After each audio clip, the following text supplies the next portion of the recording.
30 साल बाद भारत में कदम रखेगा पाकिस्तान का सबसे बड़ा दुश्मन। जिस देश को कर दिया अमेरिका ने बर्बाद वो देश आया, भारत मोदी से होगी मुलाकात। 30 साल बाद भारत की जमीन पर कदम रख रहा है वो शख्स जिसने पाकिस्तान को टुकड़े टुकड़े करने की कसम खा ली है। जिस देश को कभी पाकिस्तान का सबसे बड़ा दोस्त कहा जाता था, अब वही देश पाकिस्तान के लिए मौत का पैगाम लेकर आ रहा है और उसका नाम है अमीर खान मुत्ताकी। तालिबान सरकार का विदेश मंत्री मुत्ताकी, वो नाम जिससे आज पाकिस्तान की रूह कांप रही है, जिसे भारत में आने से रोकने के लिए पाकिस्तान ने अपनी सारी ताकत झोंक दी। लेकिन नतीजा क्या हुआ? भारत ने सीधा संयुक्त राष्ट्र सुरक्षा परिषद से इजाजत ले ली। जी हाँ, भारत मुत्ताकी को बुलाने के लिए दुनिया की सबसे बड़ी संस्था के दर तक गया और मंजूरी भी दिला ली। अब 9 अक्टूबर से 16 अक्टूबर तक अमीर खान मुत्ताकी भारत में रहेंगे और यही वो 7.5 दिन होंगे जब पाकिस्तान की नींद उड़ जाएगी। पाकिस्तान का सबसे बड़ा दुश्मन अब भारत में आ गया है। मुत्ताकी वही व्यक्ति हैं जिन्होंने अफगानिस्तान में तालिबान सरकार बनते ही पाकिस्तान का खेल खत्म करने की रणनीति शुरू कर दी थी। 2021 के बाद से ही तालिबान ने पाकिस्तान पर सैकड़ों हमले किए हैं। तालिबान के नेता खुले मंच से कह चुके हैं पाकिस्तान को मिटाना ही सच्चे मुसलमान का फर्ज है। ये बयान सुनकर पाकिस्तान की ISI और असीम मुनीर की धड़कनें तेज हो जाती हैं। और अब जब अमेरिका, पाकिस्तान और शहबाज शरीफ मिलकर अफगानिस्तान पर दोबारा हमला करने की प्लानिंग कर रहे हैं, उसी वक्त तालिबान का सबसे बड़ा चेहरा भारत आ रहा है। भारत जो अब सिर्फ देखता नहीं जवाब देता है। भारत तालिबान मुलाकात पाकिस्तान के लिए डेथ वारंट। दिल्ली में अमीर खान मुत्ताकी की मुलाकात होगी विदेश मंत्री डॉ.एस. जयशंकर और NSA अजित डोभाल से। और आप समझ ही गए होंगे, जब डोभाल साहब किसी से मिलते हैं तो वो मुलाकात नहीं, एक रणनीति का जन्म होता है। एक नई प्लानिंग जो बदल सकती है पूरे दक्षिण एशिया का शक्ति संतुलन। सोचिए, भारत और तालिबान एक साथ मेज पर बैठकर बात कर रहे हों और उधर पाकिस्तान अपनी सीमाओं में TDP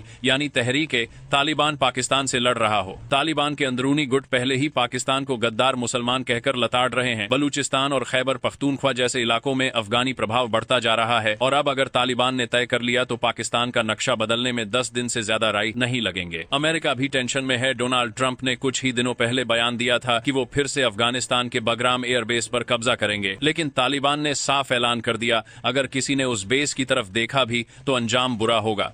अब सोचिए, तालिबान की ऐसी धमकी के बीच उनका विदेश मंत्री भारत में है, यानी अमेरिका को भी समझ आ रहा है कि नई दिल्ली अब कूटनीति की नई धुरी बन गई है। भारत अब को पहुंचने करे। वही पुराना सॉफ्ट देश नहीं रहा जो सिर्फ बयान देता था। अब भारत डिप्लोमेटिक गेम का मास्टर बन चुका है। तालिबान के साथ बातचीत कोई छोटी बात नहीं, क्योंकि तालिबान अभी भी संयुक्त राष्ट्र के यात्रा प्रतिबंध के दायरे में है। बिना सुरक्षा परिषद की अनुमति के मुत्ताकी अफगानिस्तान से बाहर नहीं जा सकते, लेकिन भारत ने उन्हें बुलाया और मंजूरी दिलाई। यानी भारत की डिप्लोमेटिक ताकत को अब कोई नजरअंदाज नहीं कर सकता। अफगानिस्तान और भारत का रिश्ता।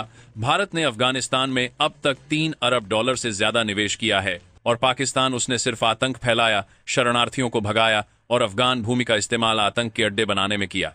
इसीलिए आज अफगानिस्तान का दिल दिल्ली के साथ धड़कता है, न कि इस्लामाबाद के साथ। भारत जानता है कि अफगानिस्तान ही सेंट्रल एशिया का गेटवे है और अगर चाबहार पोर्ट को सफल बनाना है, अगर एशिया के दिल तक पहुंचना है, तो अफगानिस्तान को साथ लेना ही होगा। पाकिस्तान की सिट्टी पिट चुकी है। असीम मुनीर, शहबाज शरीफ और उनकी पूरी सेना इस वक्त कंफ्यूजन में है। पाकिस्तान के लिए अमीर खान मुत्ताकी का भारत आना डेथ वारंट से कम नहीं। अब वक्त बदल चुका है। अब भारत सिर्फ सर्जिकल स्ट्राइक नहीं करता, भारत डिप्लोमेटिक स्ट्राइक भी करता है और इस बार ये स्ट्राइक सीधे पाकिस्तान के दिल पर है। दोस्तों, आपके हिसाब से भारत को अफगानिस्तान का साथ देना चाहिए या नहीं, कमेंट्स में जरूर बताइएगा। जय हिंद।